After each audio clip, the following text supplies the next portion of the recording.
Yeah నిశా సర్వభూతానాం తస్యాం జాగర్తి సంయమి యస్యాం జాగృతి భూతాని సా నిశా పశ్యతో మునేః.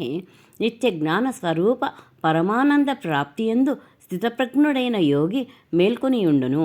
అది ఇతర ప్రాణులన్నింటికీ రాత్రితో సమానము. నశ్వరమైన ప్రాపంచిక సుఖప్రాప్తికై ప్రాకులాడుచు ప్రాణులన్నీ మేల్కొనియుండును. అది పరమాత్మ తత్వము నెరిగిన మునికి మననశీలునకు రాత్రితో సమానము. అపూర్యమాణ మచల ప్రతిష్టం సముద్రమాపః ప్రతిశంతి యద్వత్ తద్వత్ కామాయం ప్రవిశంతి సర్వే సశాంతిమాప్నోతి న కామకామి. సమస్త దిశముల నుండి పొంగి ప్రవహించుచూ వచ్చి చేరిన నదులన్నీయును పరిపూర్ణమై నిశ్చలముగా నున్న సముద్రమును ఏమాత్రము చలింపజేయకుండగనే అందులో లీనమగును. అట్లే సమస్త భోగములను స్థితప్రజ్ఞునియందు ఎట్టి వికారములను కలిగింపకయే వానిలో లీనమగును. అట్టి పురుషుడే పరమశాంతిని పొందును. భోగాసక్తుడు శాంతిని పొందజాలడు.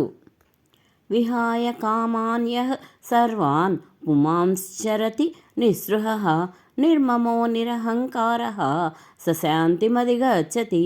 కోరికలన్నింటినీ త్యజించి మమతాహంకార సహారహితుడై చలించునట్టి పురుషుడే శాంతిని పొందును. ఏషా బ్రాహ్మీ స్థితి పార్థ నైనాం ప్రాప్య విముష్యతి స్థిత్వస్యామంతకాలేపి బ్రహ్మ నిర్వాణమృచ్చతి.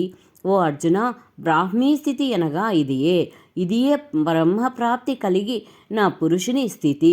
ఈ బ్రాహ్మీ స్థితిని పొందిన యోగి ఎన్నడూనూ మోహితుడు కాడు. అంత్యకాలమునందును ఈ బ్రాహ్మీ స్థితి యందు స్థిరముగా నున్నవాడు బ్రహ్మానందమును పొందును. ఓం తత్సదితి. శ్రీమద్భగవద్గీతాసూపనిషత్సు బ్రహ్మ విద్యాయాం యోగశాస్త్రే శ్రీకృష్ణార్జున సంవాదే సాంఖ్యయోగో నామ 2వ అధ్యాయః.